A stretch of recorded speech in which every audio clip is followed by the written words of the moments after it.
welcome. Thank you for being here with us for this conversation about how theater leaders work with two of their most powerful audience segments, their board members and their donors, to deepen their commitment to the mission of the organization. Please, we invite you to use the chat to uplift and share your own take on the ideas that emerged. You know about the Q&A, put in questions there for our panelists, and we'll try to get to as many as we can. And if you have any tech needs throughout the session, please tag NNPN in the event or session chat, and we will do our best to help you sort it out. With that, it is my pleasure to introduce our moderator for this conversation, Reg Douglas, a director and new play development producer who serves as the Associate Artistic Director for Studio Theater in Washington, D.C., and on NNPN's board and executive committee. Which means that it is my honor to introduce Keisha Jarrett, who is an actor, director, producer, and creative change maker with a background in marketing and development, and who also holds the role of managing director at Artists Repertory Theater, as well as Howard Stallwitz, who is frankly a legend in our field, as well as the co-founder and artistic director emeritus of Woolly Mammoth Theater Company. Reg, Keisha, and Howard, thank you for being with us and sharing your insights. We'll see you on the chat and on the socials. Yeah. Thank you. Me.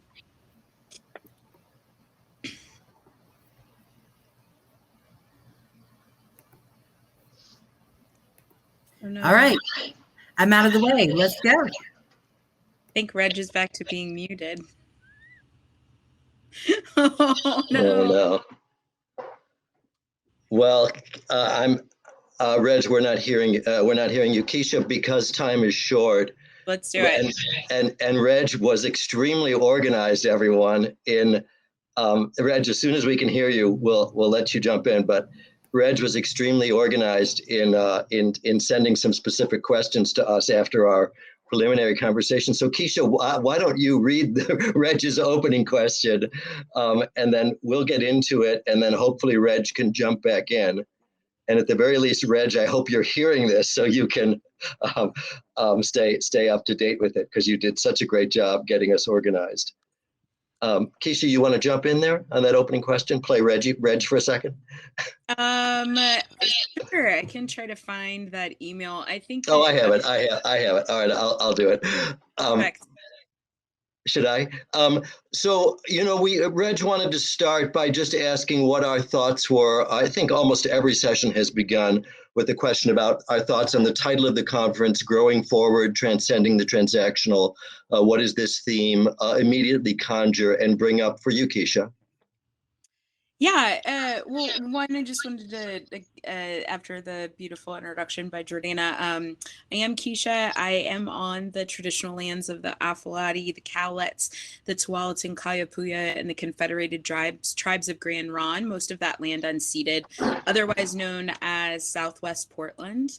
And I think that with the name of this conference is really something that, particularly from my background in marketing, right? Like there's so much that's a part of the theater that's focused, its bottom line focus is monetary in terms of revenue building, revenue capture.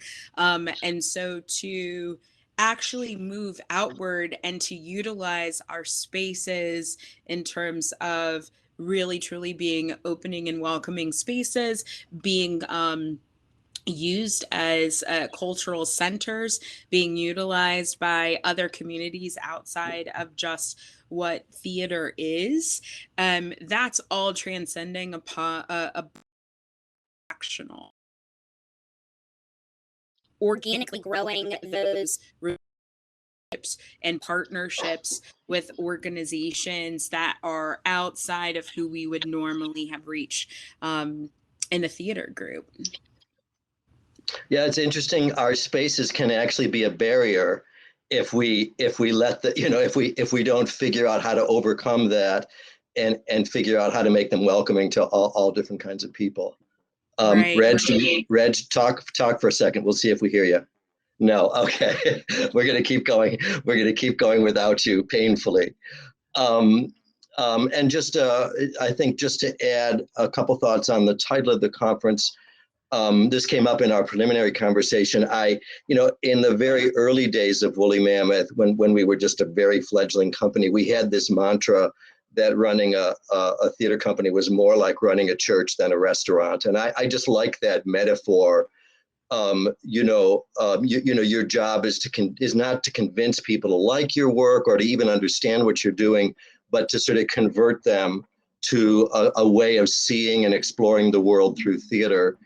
And also, I just like to think of, as a theater leader, just how uniquely you're positioned to sort of translate and educate between artists and audiences / communities. It's a two-way street.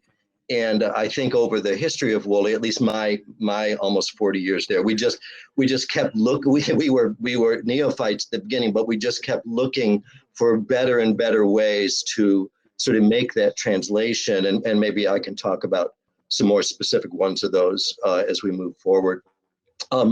Keisha, speaking for Reg, since I'm the question person now, I've got them in front of me. So let's get more specific. What are some of the, within your organization and your career, what are some of the more specific ways you've moved beyond transactional culture? Are there examples that you can share that you think would be helpful for those listening? Yeah. So we look back to June of 2020. So that was a couple of months after everything ground to a halt. And also, I have to say, we can't have been the only ones that just thought like, oh yeah, we'll just be gone for 2 to 3 weeks and then coming right back into live theater as it was traditionally, and then being like, oh, that's not what this is at all. So Artist Rep was in a position where we did receive payroll protection fund, PP funding. And in June of 2020, we had hired 52 artists to work on 11 projects. And then we were getting ready to set to go and start that on June 1st. And then May 25th happened. And May 25th was the day that was the video, right, of George Floyd being murdered. And one of the first things that happened right after that was I asked, was there anybody in these intense moments of content creation that Artist Rep was calling Mercury Company? Were we talking about that? Were we talking about Black Lives Matter? Were we talking about the protests that were happening? And that answer was no. And so it's like, well, I feel like we'd be remiss if we didn't have something that was like that. And so it started out as just breaking open to become a Black affinity space as a project in a response to a horrific item that yet another hashtag existed for a loss of a Black person's life, became out of it's now a fully fledged program at Artist Rep. We got substantial funding to sustain it.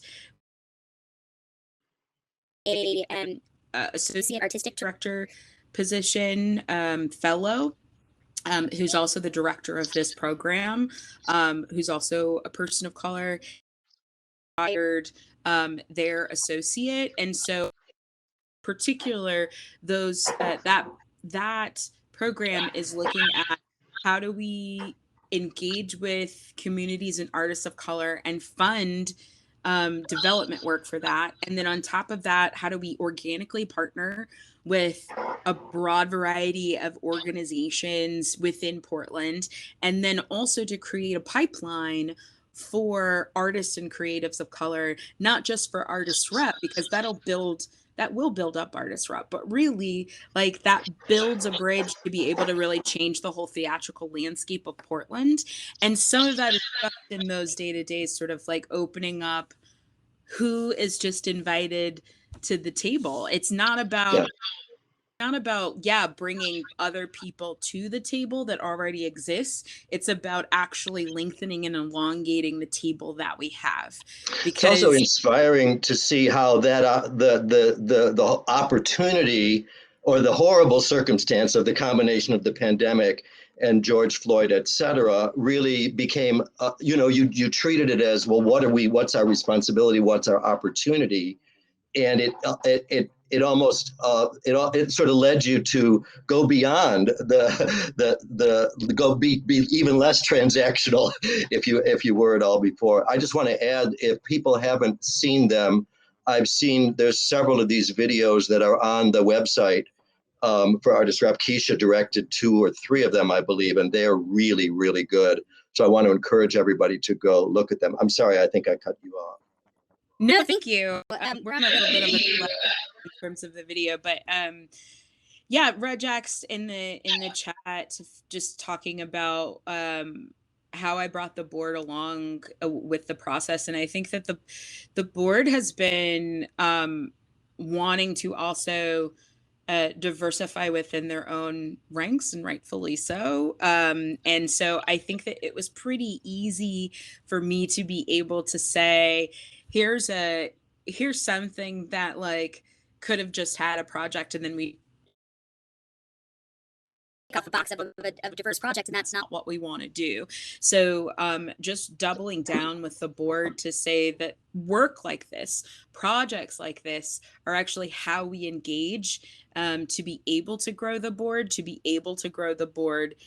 organically in other diversity, and not just within diversity of color, but we also have disability diversity. We also have like gender diversity. So like seeing that and just being a part of that, because so much of being able to add to your diversity, particularly as it is defined by your board and donors, is just also reflective of who you have back. And if all you're sort of planning on getting is just those white donors, then like we can also have a thing of like people of color have money that also give, no matter where you are. It's just really diversifying and cracking open that rock of who theater is for, and why do we only really specifically focus on like a particular type of theater goer, donor, board member. Yeah, and I think we've seen this at theaters around the country, how this pandemic has forced people to kind of alter their thinking, and in a lot of cases in very exciting ways that busted open different barriers and sort of changed the relationship and the dynamic with the community. I certainly think that Maria's had that experience at Woolly Mammoth of finding a creative way through a difficult climate. I mean, I would just go back. I think looking back over the long view at Woolly, I think that, again, we got kind of better at this, moving beyond. I always talked about capitalism and how shitty it was, and how we weren't a capitalistic enterprise, but still to get practical about moving beyond the transactional, I think took a lot of time. I think the key is really inviting multiple voices, honoring different inputs, whether you agree with them or not, listening, overcoming any defensiveness that you might have as you're inviting your board, your donors, and ultimately your whole community, hopefully, into that dialogue. I think some things that really helped us in the history of Woolly were when we got everybody working together on strategic planning, board and artists, and it started to create a more authentic dialogue rather than the artists saying, this is what we're trying to do, you have to support us. We started doing many years ago annual board retreats where we would have some invited guest speaker, and we'd all be hearing that guest speaker give some important provocation to Woolly all at the same time. So it wasn't like me and the managing director hearing it and then reporting it. It's like putting yourself in a learning position with some of the key people in your community. Of course, educating board members about artistic process. But one thing I wanted to mention, sending board members to conferences and, all of those things that elevate their learning and their dialogue. So they're thinking of you as this thinking organization rather than and this experimental organization as compared to, did I like the last show or not? But one thing I wanted to mention that we did quite a few years ago that I thought was unusual. For many, many years, we had this idea at Woolly Mammoth that we wanted to be one step ahead of the audience, but not two.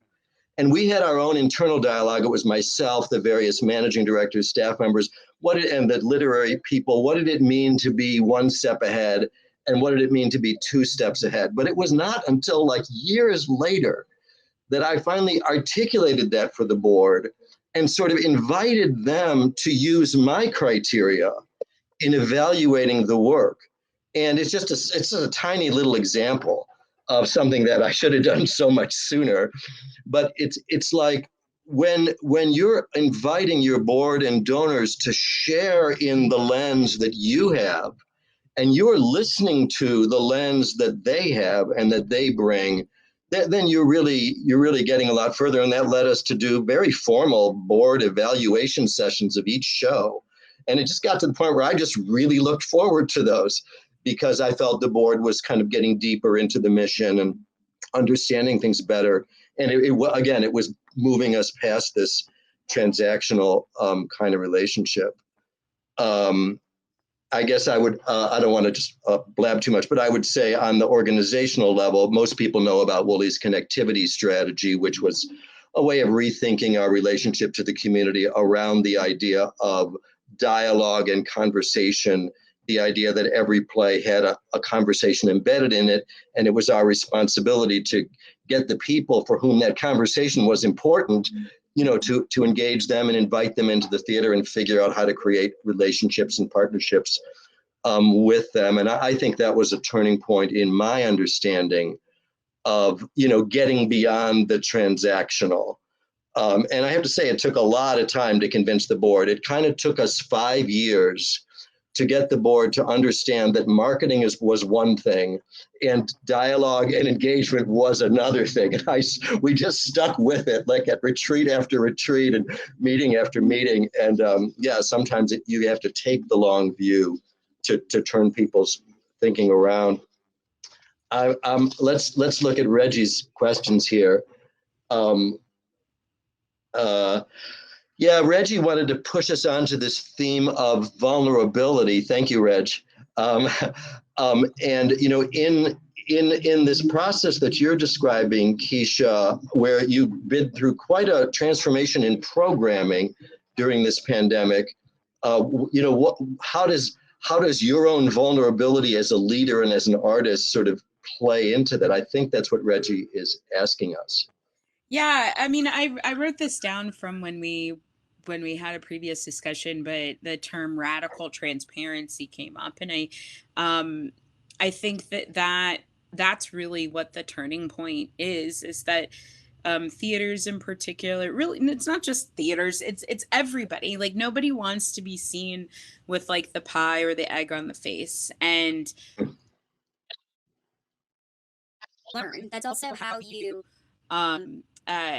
get better. That's how you advance. That's how you grow. And so the sort of failure to acknowledge when there has been a mistake made doesn't give you the opportunity to do that. And so that's really what changed for us, is that, hey, like, we've made some mistakes, and then like I can point to that, and then what the best solution for us is to have a very clear, open, transparent conversation about those mistakes. How are we moving forward to not making those with the next go round? And then like that really jump starting how we were able to evolve into an organization that really does see engagement and relationship making as organic and instrumental to the health of the organization, and not just something that's like, oh yeah, like this was also listed in, the We See White American Theater document, and like we must follow that, like, right? And so like that's what I'm finding to be rather interesting, and also just personally, those organizations that do have that, those organizations that are taking these moments of making mistakes and then turning them around to actually like activate themselves, activate the board, activate constituents and donors into more of the artistic, is like, that's where I'm wanting to know more about you, and I want to like, I could want to work with you versus the opposite. But I'm interested here because I think radical transparency came from you. Well, it's a phrase I've always loved. I'm glad it resonates for you. I think that, yeah, in the long run, you have to build a deep trust with your community, and you don't do it by just saying how great you are. I think we all have a tendency to sort of engage in sort of rah-rah talk. Oh, that show was such a great success, and that one didn't do well. You know, we fall into the capitalistic traps of evaluating ourselves through those monetary criteria. But we really build trust when we share our dreams with our community and with our board and our donors, when we share our struggles with them, when we beat ourselves up sometimes even in public when things go badly. You know, at crisis points in the history of Woolly, and there have been some very, very big ones, you know, those are the moments where you want to put your head in the sand, but you actually have to do the opposite and invite everybody into your crisis because they will help you solve it. And and it becomes a trust building thing when you do that. We did a kind of public thing. A lot of people know about this, but way back in 2009, we hosted a conference on the theme of theater and democracy. And it was because we were struggling with our engagement with our community and feeling that the programming that we had been doing, which was in the schools and, you know, kids writing their own plays, it was wonderful programming, but feeling that it was somehow not set true to our core mission of, you know, being provocative. And so we invited people from around the country and our community and, you know, lots of people to a day of dialogue. And again, it was an example where we were hearing these provocations from major artists and major thinkers at the same time that our board was, and at the same time that our top donors were. So we were all sort of thinking together, and, you know, it led to this big transformation in our work. I also think when I think about vulnerability, I also think about, you know, like if you want to be provocative, you can't pretend that audiences don't matter. And you have to say to yourself, the further out on a limb you go, the better your work actually needs to be. So you need to keep finding new standards of excellence for yourself, for the artists, for the whole organization to aspire to, so that everybody is sort of lifting up together and saying, oh, we can dream towards something really great. And I know at Woolly Mammoth, one thing that played a big role in that was just theater trips. And this was especially for our board members and our top donors, where we would, you know, take people on a week-long trip to London or to Berlin or, you know, to the Humana Festival or, you know, theater to New York to see lots of different plays and be in dialogue together. And suddenly you have an outside perspective that you're all engaging with together that's just helping you build your relationships without it all always being about how's Woolly doing? You know, how's our theater doing? Are we doing well or are we doing poorly? I want to keep following Reg. Well, let's push ahead to Reg's final question, and then Reg, keep steering us a little bit. Reg is asking us to deepen the conversation with respect to boards and donors. Can you lead us on that, Keisha?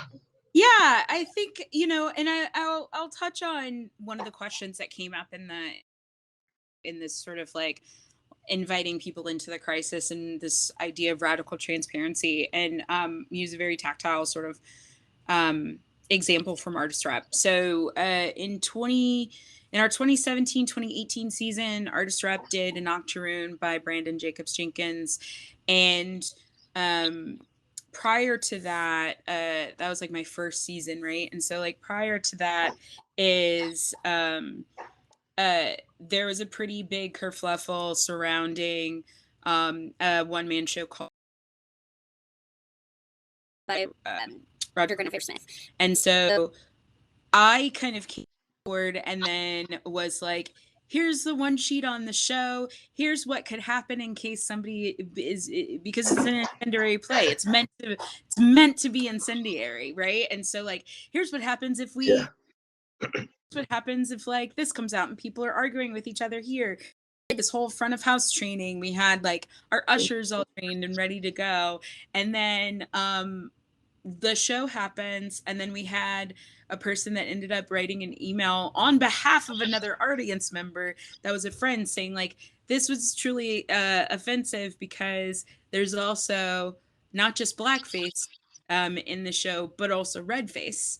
And there was that we had done in preparation for that. And so like that was an oversight on my part. That was also something of like, we didn't have enough people at the table. We didn't have enough people to sort of like step in and help hold us accountable. And so when we talk about like bringing everybody in, it just means in terms of widening your circle of like who you're actually having those conversations with. And what was helpful was that we got to know the person that had been in the audience, that had felt like that, and then they came in and started working on a different project with us in a different way and as a donor. So like I think that that's using that sort of thing to like having an instance that could have been a negative experience and turning it into a positive experience, and also for the organization knowing now like, okay, great, yeah, we also have these blind spots that we need to take, like be responsible for in terms of correcting.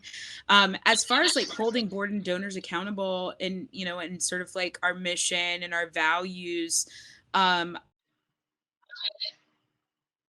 into now, especially after going through the COVID year, about a lot of the racial reckoning that has happened in this past year and a half, in that, you know, theaters in particular are going to have to decide if they're okay with where their money comes from, if they're willing to drop board members or drop donors based on rhetoric or based on biases. And I find that to be something that is it's hard won, right? Like it's difficult, but like the same thing is, as one of the few managing directors of a LORT theater, a Black female managing director of a LORT theater, it's imperative for me to stand by those ideas and morals and values. And, you know, we made the decision last year that we were not going to accept sort of sponsorship from a business that was in town, specifically because of affiliations. And so I think that the way that we're headed, it's probably more of that than it is about like, oh, we can keep it hush hush and just take your money. But I find that like interesting, you know, Howard, especially like, I feel like the time has also completely changed. Like our time has completely changed. Our like the credibility, our transparency, our viewability in terms of like what call outs are or call ins, if you whatever you want to say. I'm wondering about that for you. Like, how do you? Well, just to tag on the octoroon, I would say one of the hardest conversations I ever had with a board member was over an octoroon. And so I sympathize there. But your point that I find so powerful is that when somebody reaches out, even negatively, they are saying they care. That's not the words they're using, but they're saying they care enough to share a negative opinion. So you already have something to work from. I mean, if they're saying I don't want to see transgender people on the stage, you know, then you can write them off. Yeah. You know what I mean? But if they're bringing a substantive struggle over it, then they're asking you to engage in dialogue, and it's always an opportunity. I would reframe Reggie's question just slightly from how do we hold board and donors accountable to the mission to how do we get them to own the mission? In other words, how do we get them to sort of internalize it? And I would just mention maybe a few things that I think played a role in that happening at Woolley, especially in the, let's say, 6 to 7 years when it was getting clear that I was getting older and would be leaving, you know, in the not too distant future. and that things had to come out of my head. But I would say one of them, well, a big one, is raising money towards your dreams, not just your annual giving. Like in our case, it was this Free the Beast campaign to allow us to do, new kinds of new play development and stuff. When we did the transition to Maria, a campaign called Mammoth Legacy, which gave Maria a pot of money to experiment with and try new things, which was probably incredibly instrumental in this pandemic. But these are like this is the hardest money to raise, where you're saying to your board members and your donors, we have a vision of something we can do better and differently. You love us the way we are, but we have a vision of doing this. And then you have to get into deep conversations to engage with them why you want to do that. And I've found those to be hard and transformational, because the level of understanding that people have to come to in order to support those aspirational campaigns is so much deeper. But then I would say there were more trivial things, like even board members starting to take visiting artists and directors out to lunch, just to hear their views about Woolly Mammoth. But the key thing was doing it without me, like getting leadership out of the equation. So you just create direct relationships between board members or key donors and artists without any mediation from leadership.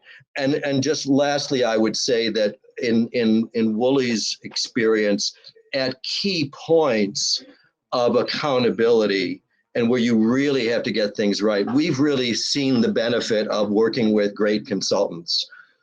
Certainly on a lot of our leadership transitions, but the big leadership transition when I left was accompanied by a whole year strategic planning process, and then a whole year search process, all with Greg Candell. And at the same time, there were consultants working with us on EDI and other important things, so that the search committee and so that we were catching up in every way that we could. To be prepared for that. And the thing is that leadership is already, when you're in the room, the room is biased. they want to make you happy. They want to, whatever. But sometimes a consultant can engage in very deep conversations and bring you as leaders intelligence about what's going on among your donors and your board members that you couldn't get yourself. So that's been a really long and sort of gradual lesson for us at Woolly. Let's go back. I think Reg is pointing us to Christine's question. Let me challenge that a bit by excluding funders, donors, and values. Are you seeing Christine Stanley's question, Keisha? Yes, I had actually been typing while you were talking. Oh, great. Christine asked that challenging what I essentially said about us letting a funder go, and by excluding funders and donors who have different values, does it rifts and less community? And for us, we went that way because there was explicit support for some racist rhetoric, and that was just something that we were unwilling to continue to partner with someone that was willing to utilize that and support that. So I think that there's definitely some,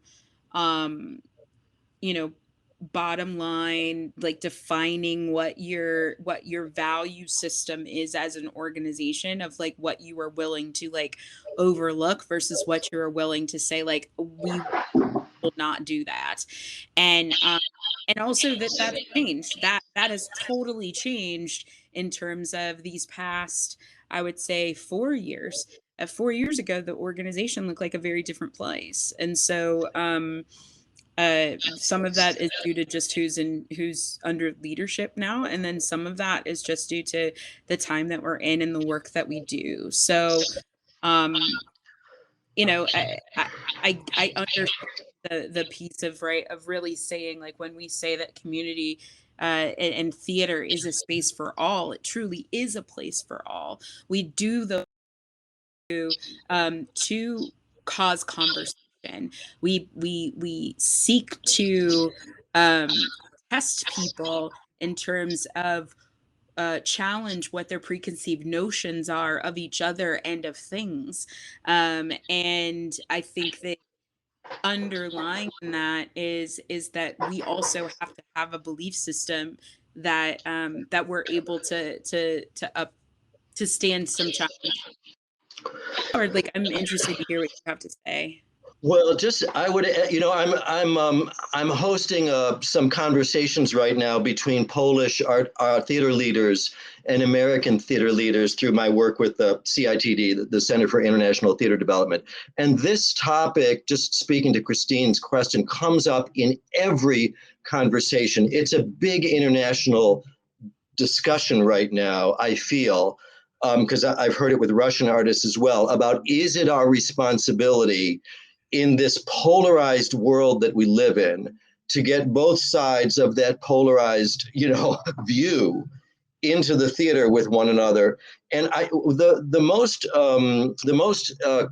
clearest discussion of it that I heard, and this was with a couple of major American artistic leaders and a major Polish artistic leader, was that the act of theater itself, it demands some bottom line values. The fundamental nature of theater is that we are, sort of stepping over boundaries between one person and another, where an actor is taking on the role of somebody else. We're coming into the theater not just to see our own lives, but to see other lives. And when people can't honor that fundamental value of, okay, it's a place where different people see one another together, then they're stepping over a line which really contradicts the very nature of theater.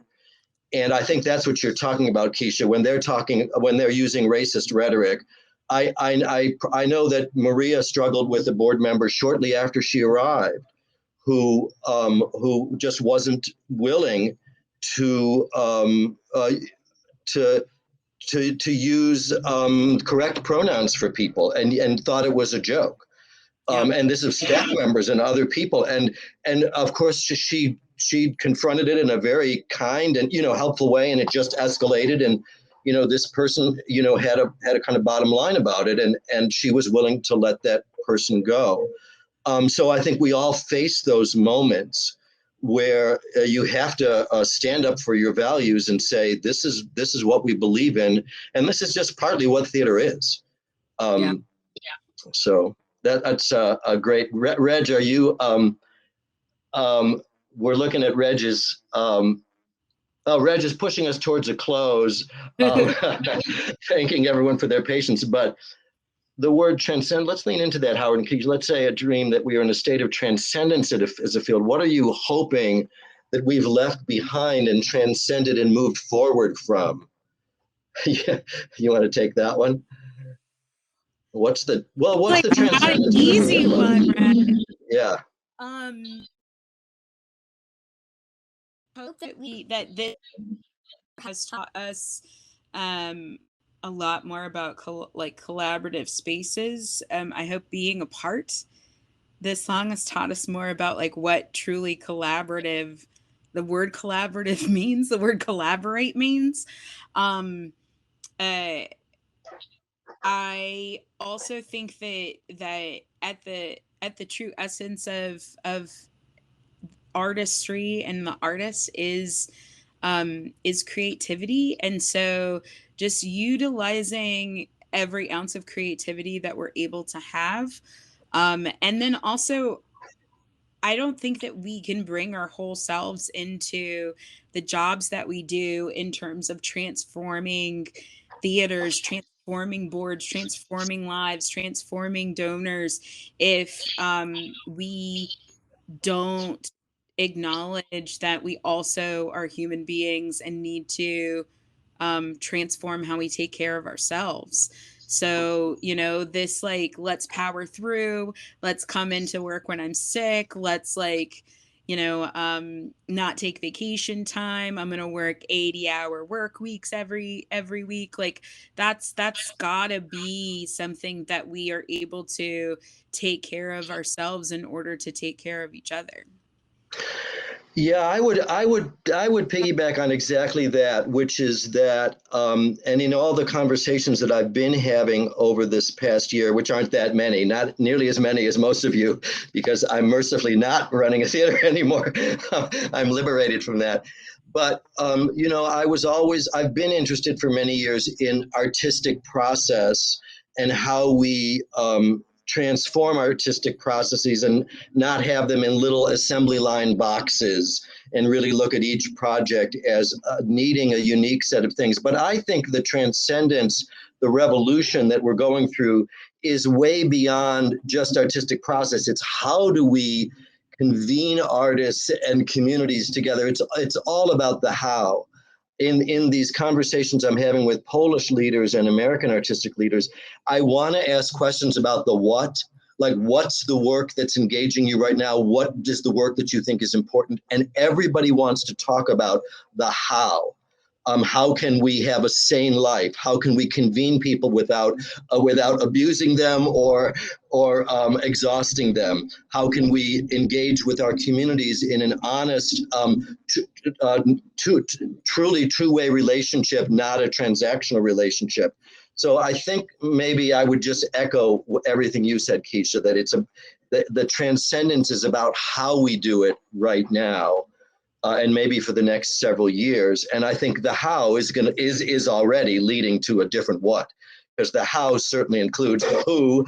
Who are the people we're convening? How are we convening them? What are the rules of engagement? But I think that's the revolution that we're in now, and it requires a lot of deep thinking on all of our parts.